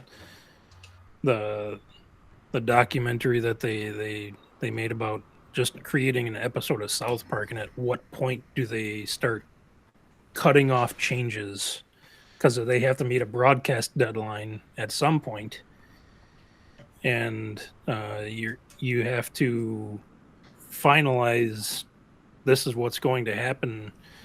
Like, it'd be interesting to see the true behind the scenes and saying how late do they get these, like, are they small changes? Are they big changes? 10, It 15 varies. minutes before they. There's all the above. Yeah. I know days that they have the live TV, they'll do massive changing to storylines, to scripts, to programs. Vince will come in and read something and go, "Oh, this is complete garbage." I can't. And then, okay, the show is in 3 hours. We need to come up with a completely different promo. Now what? Or even during the shows, pay-per-views, the Raw, SmackDown programs. I don't like how this is ordered. So you're going next. Mhm. Like Yeah, completely so- changing the order of things as they're happening. Like Yeah. at some point, you have to go, dude.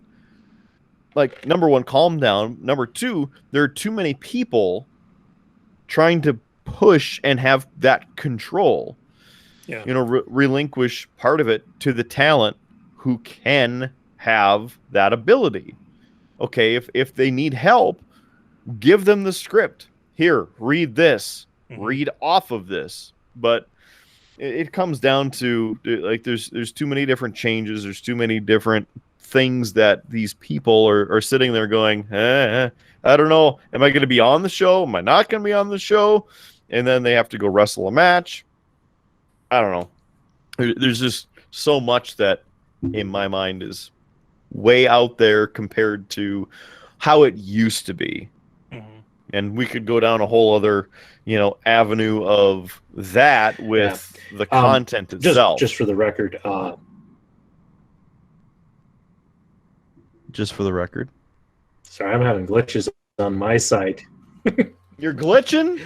I was going to say, yeah, like it's kind of been interesting, at least on my side. I doubt that it's been affecting you guys, but like you were cutting out, and then it was like the Google would quickly like fast forward through everything you said. So I was trying to gauge where there was a pause to say something.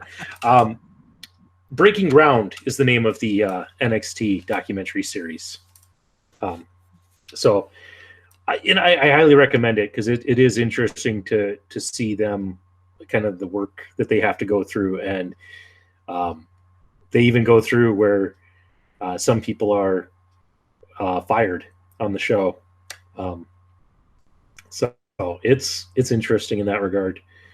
But I think you're kind of right, Kidder, that it's you get this stuff last minute, it changes, and you kind of have to deal with it. And sometimes if you're a wrestler, I know John Moxley, formerly Dean Ambrose, he talked about in one of the interviews after he jumped ship about realizing that I think they had written to a promo that he was going to reference a pooper scooper, and he's like, God, he's like, as soon as Vince sees that, he's gonna love it, and the next thing you know, I'm gonna be going down to the ring with a pooper scooper. So he caught it before Vince, and he got the writers to change it to gas mask. And sure enough, Vince loved the idea of the gas mask, and that's where we got the famous Dean Ambrose in a gas mask promo. And which was basically the demise of Dean Ambrose and his time with WWE because of how annoyed and pissed off he was at stupid stuff like that. So it is what it is.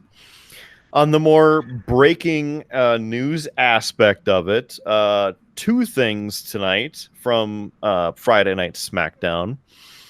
Number one, Roman Reigns has new entrance music, and it's not bad.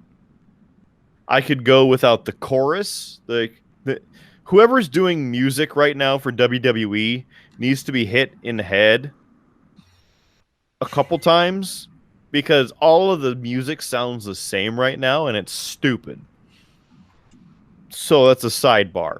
There's a chorus and like type, like, get over yourself, okay?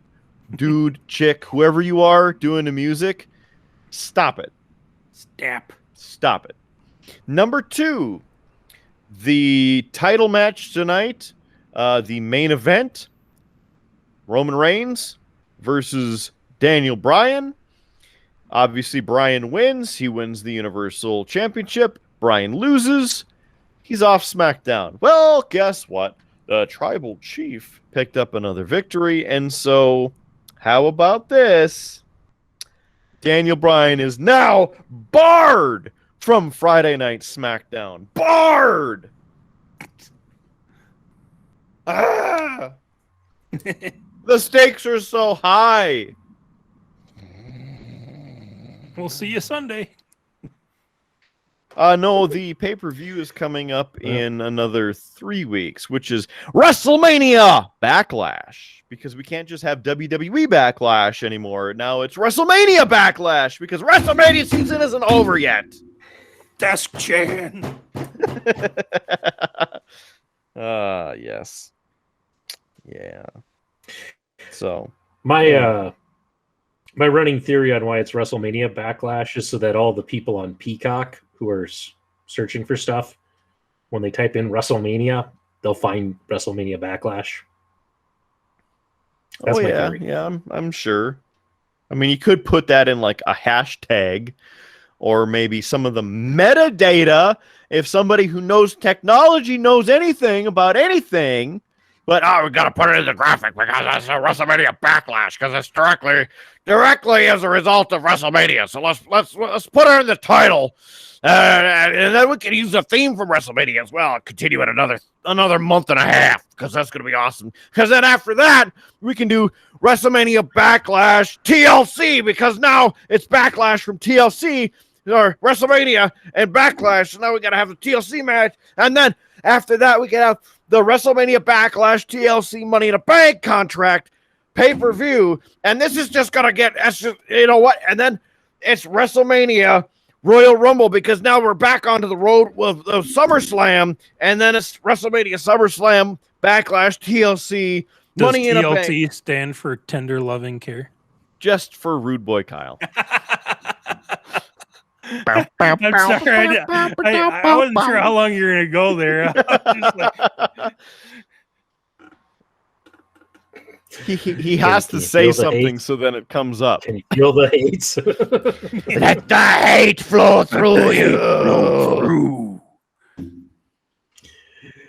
I just need to. I'd recommend to maybe just cue some Doom 2016 soundtrack music and put that over in the background while he's doing his monologue background. That'd be if I wasn't afraid of the copyright strike, I totally would. I know.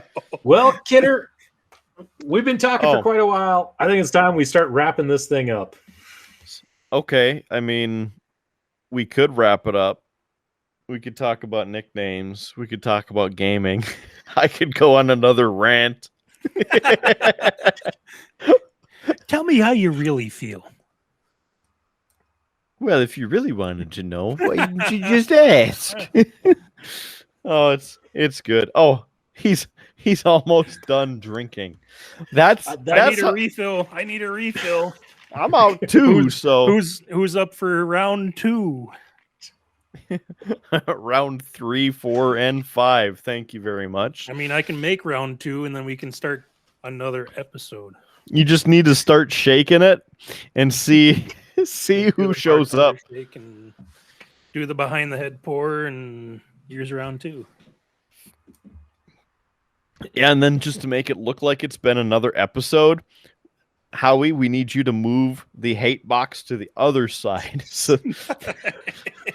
Well, it's a new episode. It's a new day. Yeah. That won't work. There's nothing over there. I'd have to move a lot of furniture to pull that off. Turn the camera 20 degrees this way. Yeah, it's gonna check this out. When he moves it, it's gonna cut off. It's magic. Oh, he doesn't want to do it. He's shy. His camera's shy. I was gonna say, listen, that's a heavy box. Even though we are still recording, I've noticed that I don't know if it's one of your guys's. What? One of your guys's. I don't know if it sounds like a computer fan, but it kind of ramps up and then it kind of ramps down. It's getting picked up through the microphone, but I mean, That's just the turbo power kicking in, Rude Boy Kyle. That's the processing into the future. I understand. It's just something that I picked up on my headphones, and I was like, I'm like, is that outside or? Well, thanks for calling it out. Now everybody's gonna know. Good job. I figured we're done. Oh, this isn't done. I know we're trying to constantly improve this quality program that we have. Listen, I did the tee up that usually tells Kidder to do the shameless plugs, and we're out, and he wants to keep going, and so he hasn't done the shameless plugs. I figured this part might be sectioned and edited a little bit, so. Oh, it's not going to be edited. This is going to be pure comedy gold right here. This crap is in for the record. How many gigabytes of Call of Duty updates you guys got? About tree fitty. Tree fitty. So I'm not going to laugh, Kidder. It was good. Oh, what? I was just going to say it was great to see that you were the one who had the update tonight, and that I was waiting on you. Oh, that was with my computer, just so you know. No, I know. With my COD, that is 99.8% updated most of the time, because 70% of the time it works every time. So, what you brought it up in the list, and so I want to bring it up here real quick because obviously we got some nicknames floating around, and I'm wearing the shirt, so we got to talk about the nicknames. Okay, so first of all, Howie Blues and I have talked about it a little bit with the Jake Blues and the Elwood Blues. Of course, the Blues Brothers, or as we like to be sometimes referred to as the Brothers Blue Moving Company, retired. So, with the Blues Brothers, you've maybe seen the movie, the classic. Because I was the taller one and Jake was the little bit more ground inclined one. I was Elwood and he was Jake. What? Ground inclined? Listen. He just didn't want to say short, fat one. That's what he didn't want to say. I'm trying to be nice here. Go with vertically challenged. Vertically challenged. Well, you know what? I'm a master linguist, so shut the hell up. There you go. Master linguist. You can stick your nicknames up your ass. Go ahead, Rudeboy Kyle. You get that nickname. You turn that sumbitch real sideways. Polish it up. Polish it up real nice now. Real nice. Polish that glass up. And shove it straight up your candy ass. All right. So we did the old high school talent show. We did a wedding reception. We did a fundraiser and other shenanigans as well back in the day. So the Elwood, the Jake Blues nicknames have stuck for such a long time. Aside from that, for me, Kidder, the old radio fame or lack thereof, if you will, taking that Mark Kidder to the next level with the man, the myth, the legend, and still rolling along with that international fame that was granted to me by the radio gods, as it were, and those of you listening and watching. So thank you very much for that. Also, the Tuscan Twos Jr. You may know about from the wrestling days, or perhaps Marcus Twos if you go real far back in the wrestling archives. Please don't go that far. If you look hard enough on YouTube, there's a clip of it, but the Spaghetti Arms have since long been retired. So, couple nicknames floating around, the origins of them we've kind of discussed, and well, let's talk about the Rudeboy Kyle nickname, or perhaps the Lazy Goalie. Couple nicknames. Well, my Rudeboy Kyle, I guess, has come from the wonderful character Jacob Hughes from Grand Theft Auto 4. Little Jacob Hughes, one of the Little Jacob characters is of Jamaican descent and had a thick accent, and we always had a good time playing GTA 4 and Me the Rudeboy shenanigans involved Kyle. with him, and the and some good plot twists. And not to be confused with Kofi Kingston, who was originally from Jamaica. Jamaica, man. But yeah, it was one of the characters that we always enjoyed encountering in that game. It was just something that we'd go on a long rant and start improvising dialogue and mocking the dialogue in the game, which was always a good time. And Hey, Brucey. man, what an awesome game. But then yeah, it was Lazy goalie. Lazy goalie. That's kind of the anti nickname of my passion of playing goaltender in ice hockey since I've been about 5.5 or 6 when I learned to skate. So it was just something that is the LZ stands for where I'm from, my hometown in Illinois. So is just kind of LZ stands for lazy, and the goalie stuck with me ever since. So yeah. And I know it when I was calling you that at first, you're like, "Hey, I'm not lazy. I'm a good goalie." I remember You're getting all pissed off, and I'm like, "No, I'm not saying that you're lazy. I'm saying you're the lazy goalie. Like it's an ironic, funny type of thing. Like, oh man, that goalie's lazy." Yeah, it's the old Goldberg tactic. You just stand there and put your arms out, put your legs out, and pucks are just gonna hit me. So it's. Now, is that Bill Goldberg or a different Goldberg? Like, you got the sparklers and everything when you come out, and you're like, "Here's next!" You're from the Mighty Ducks. Oh. What? Why are you shaking your head, Jake? I'm agreeing with him. It's from the Mighty Ducks. Oh, but you were shaking your head no, like he just brought up Bill Goldberg in this podcast. Yeah. Well, no, I was shaking it no because I knew he was talking about Goldberg. Speaking of which, the Mighty hoodie that you have on there, Jake, kind of looks like a Mighty Ducks jersey. No.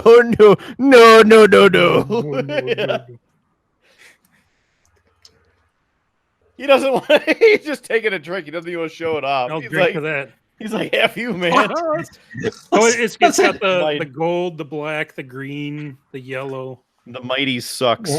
That's about where that comes from.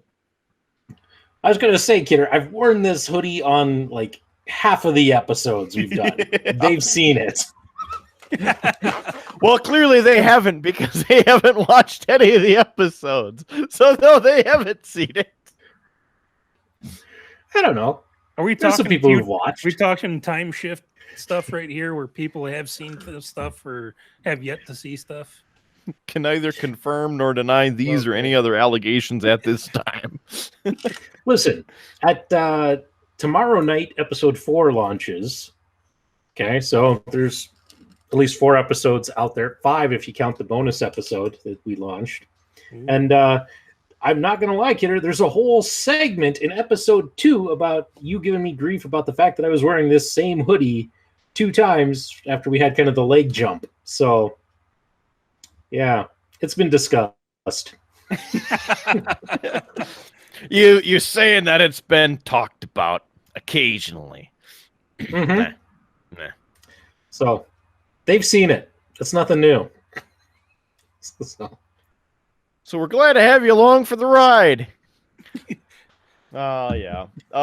Aside from that, no new games on my end. Just fumble. Actually had some time to play Call of Duty Modern Warfare last weekend after we did this old shenanigans the next morning because we're old and we went to bed.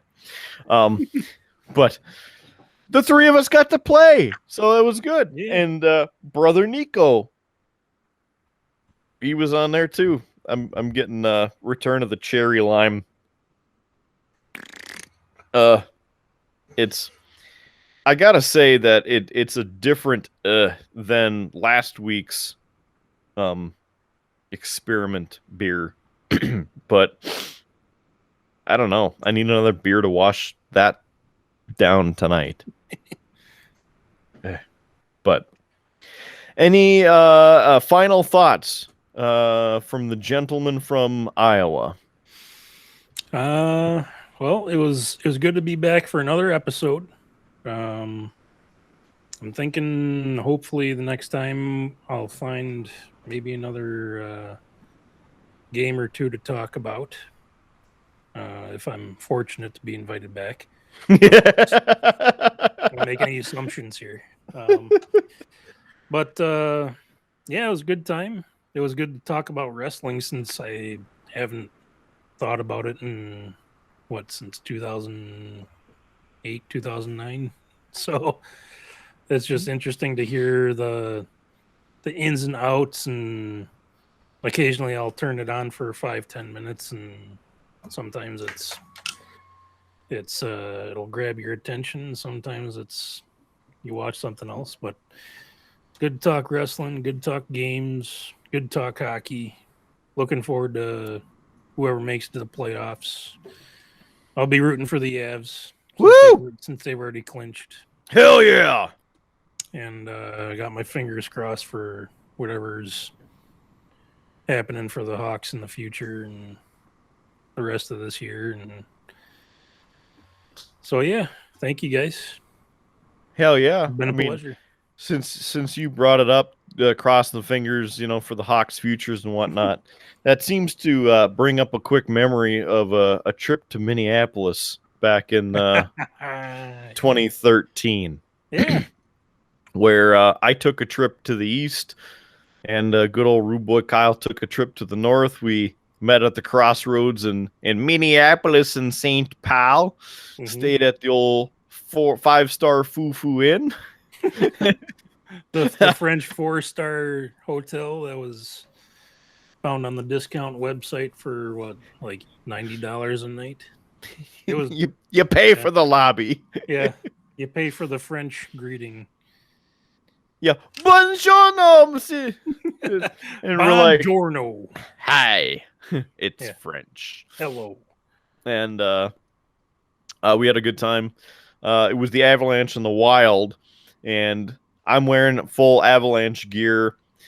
He's wearing full Hawks gear. Actually, I think you had a Sioux hat on, if I remember correctly. Well, I had my Ed Belfort jersey from the Blackhawks and the Fighting Sioux hat. So I was giving the double finger to the Minneapolis crowd, apparently. So the Minnesota Mild. We got a few comments out of some people. It's funny how much trash they like to spew, and then every time that they score, look, your team sucks. You turn around and then, why are you here? You're not even part of this game. Your team's not even here. Right. Why are you here? You're hilarious. And then you start bringing up the Gophers and Frazee can't stop a 180-foot puck and all that good business. And hey, when was the last time the Gophers won a national title? I'd say the Minnesota people know their hockey, and they call themselves the state of hockey. The state of hockey, and I mean it's all in good fun because it's a awesome sport, a lifetime sport for many fans, many athletes. But I always rib the Wild fans, and I call it the so-called state of hockey. Oh, absolutely. Or the delusional state of hockey. So. Yep. And I love that, especially when you get some of the hardcore Mild fans out there, and they're like, "Oh yeah, Minnesota Wild so good, they beat your team." I'm like, "Yeah, how many times?" Okay, so they won a couple games. How many cups have they won? They're still building. They've been around for 20 years. They're an exporter of talent, not an importer. We're we're doing the best we can. I mean, Minnesota, we still got better players. Okay, so how many cups have you won? Oh, no, none. Well, we're still better than the Avalanche. Yeah, but when did the Avalanche win their cup? Their first cup. Their first season. When did they win their second cup? 2 years later. Yeah. How about one of those there, you Minnesota mild? And you see some of them, they're like, well, we were originally the North Stars and became the Dallas Stars, and they won the cup in '99. And yeah, but we were in Nashville, so our franchise wasn't as good before it moved back to Minnesota. Or Atlanta, right? It was the Atlanta Thrashers. That's where they came from, I believe, wasn't it? Before it was the Wild 20 years ago, or was that one of the other teams? See, I forget I because thought it was something where the North Stars franchise essentially transferred down to Dallas. Yeah, correct. The North Stars left. They got out. Well, the getting was good. Went to Dallas, and they're still there. But the current Wild franchise came from elsewhere. It wasn't created in Minneapolis like the Vegas Golden Knights. Like, well, their nostalgia got the best of them. They were basically awarded another franchise. Because I don't think, I mean, you'd have to go back into the archives, because I think there was like the Colorado Rockies back in the day and other very not as memorable teams, but I don't know if the Minnesota Wild themselves came from another franchise folding. Time to do some research. Yeah, my internet search history is not going to like the. I mean, according to the ever popular Wikipedia, the Wild were founded in '97, but did not play until the 2000-01 season. So they're technically an expansion franchise, kind of like the Seattle Kraken. Well, how about this? Becoming an official team today. Yeah, I saw that they finally paid enough money to the NHL to become a real team. Oh yeah, you got to pay if you want to play. Apparently, back in the mid '90s, Minnesota interests tried to purchase the original Winnipeg Jets to relocate them to Minnesota, but it fell through, and then they relocated to Phoenix, Arizona to become the Phoenix Coyotes, now the Arizona Coyotes, and then on and on and the on. Glendale Coyotes. Yeah, I know the Jets and the Coyotes have their ties, Dallas and Minnesota. Yeah. So, I mean, there's a whole bunch of text here that I don't really care about, but Jacques Lemaire was the first head coach, and 2000 NHL entry level draft. There was entry draft was the first draft that they picked. Picked Marian Gaborik, 3rd overall in the first round. So there you go. There's that. So we'll just say that they had a rebuilding year ever since they were built, and that's what it is, because I don't want to research anymore about the crappy team to the east. So that's that. Yeah. Go Avs, go Hawks. By the way, that game that we were at, Rudeboy Kyle, you remember how that ended? That was an Avs victory, right? In a shootout. Oh. And what did those suckers do while we were sitting there? All of those poor piss poor losers that were sitting around us wearing their Christmas sweaters in February. They all got up, single file, whoop, whoop, like freaking robots, and filed out single file up and out. They were gone. Hey, where are you guys going? Oh, your team sucks. You just lost. Congratulations. Bye. See you later. Oh, it sucks to lose. It sucks to lose. We hate to see you go. The short bus arrived out front, so make sure y'all pack in. Yeah. Good times. So that was fun, and then we drank some old crispy boys. Mhm. Had ourselves a good time. If I remember correctly, the 16-ounce beers at the XL Energy Center were, $8 at the time? That sound about right? Yeah, $7-8 or so. Because I remember asking, I was like, "Oh yeah, I'll have Bud Light," and they're like, "Hey, we don't have Bud Light. We have Coors Light." I'm like, "Okay, Yeah. what else do you have?" We have this lager and this craft beer and whatever. Mhm. And I'm like, "Okay, so is there a price difference?" No, they're all $8, sir. Okay, well, I'll have the one with the most alcohol content then, please. So fill her up to the top. Thank you Yeah. very much. And then our $18 buffalo chicken sandwich with a side of fries Yeah. with like Yeah. 12 French fries because we don't want to give you too many. You Well, might you know, enjoy the- your dinner. Stadium economics, the rate of inflation is through the roof. Stadianomics. Stadianomics. Like John Cena was present. Throwback to earlier this episode. Yeah, so and then a good trip in and around town. Have fun at all the places we went and and Yeah.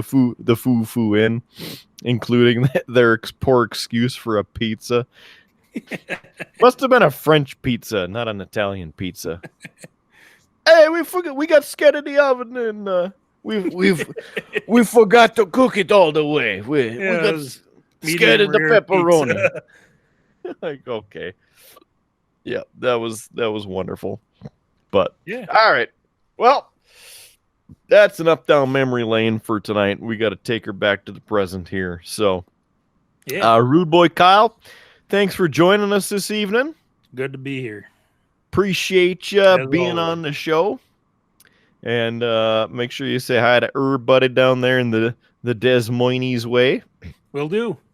For the old Rude Boy Kyle and for Howie Blues on the other end of this thing, let's do some quick promotion of number one, Facebook. Go like us, check us out, make sure you join the conversation, as it were, because we'd love to have you part of the show. You can leave a comment on, what you like, what you don't like, aside from us, obviously. Just try and help us out here a little bit. Help a brother out, Then you can listen to us wherever you want. We're on all kinds of podcast and audio platforms. You have Spotify. Search us, follow us. You can listen to us on Spotify. How about iHeartRadio? We're on there too, so check that out. Plus, like I said, Google Podcasts, Apple Podcasts, Amazon Podcasts, Alexa. You can listen to it and check out the list on our Podbean site. The link for that is right there on our Facebook page as well. And you know what? You want to check out some awesome, high quality, always up to date weather? Check out the KRDN Eyewitness Weather Now stream on Twitch. That is twitch.tv/KRDN Eyewitness Weather Now. And you know what? It's now an affiliate. And what does that mean? Well, you can subscribe and help us succeed even better. That means we're getting high quality on Twitch, right here on the Triple B podcast. And you know what? We're happy to have you along for this old thing that we call a show. So, again, for the Rude Boy Kyle and for the Howie Blues, I'm the man, the myth, the legend, Mark Kidder. Thanks for joining us. Free beer tomorrow. We'll catch you on down the road.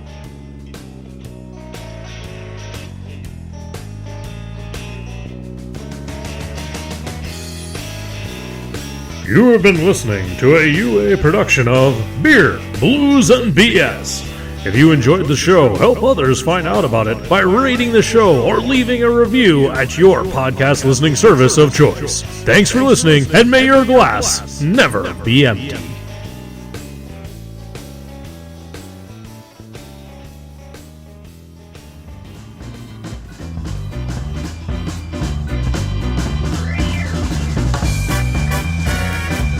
UA Productions presents A Glimpse Behind the Curtain.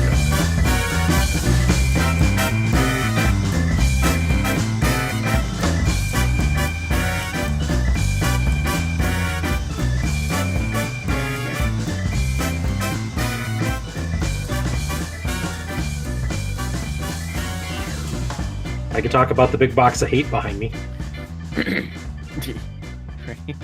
I just thought it was Yeti. Mm. Kind of looks like an angry Yeti. Yeah, no, it's a giant angry cannibal. No, that works. Yeah. Yeah. Oh. Well, okay, I remembered something I was going to mention, but it wasn't. I don't think it's nothing.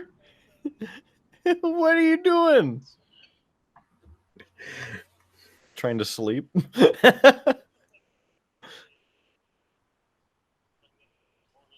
Ooh. That's good.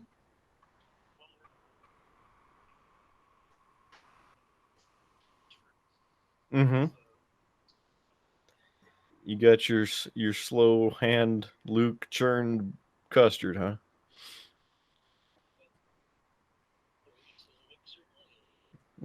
Concrete mixer. Good. Well, we're sitting here about to do a podcast, and we're like, you know what? We don't have much to talk about. We should get somebody to make it interesting.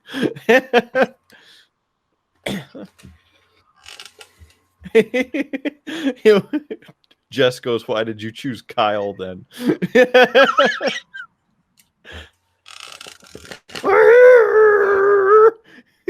Gonna say, I haven't met Jess yet. Speaker. Yeah. Jake says hello. that he hasn't met Jess yet, but that's a perfect answer.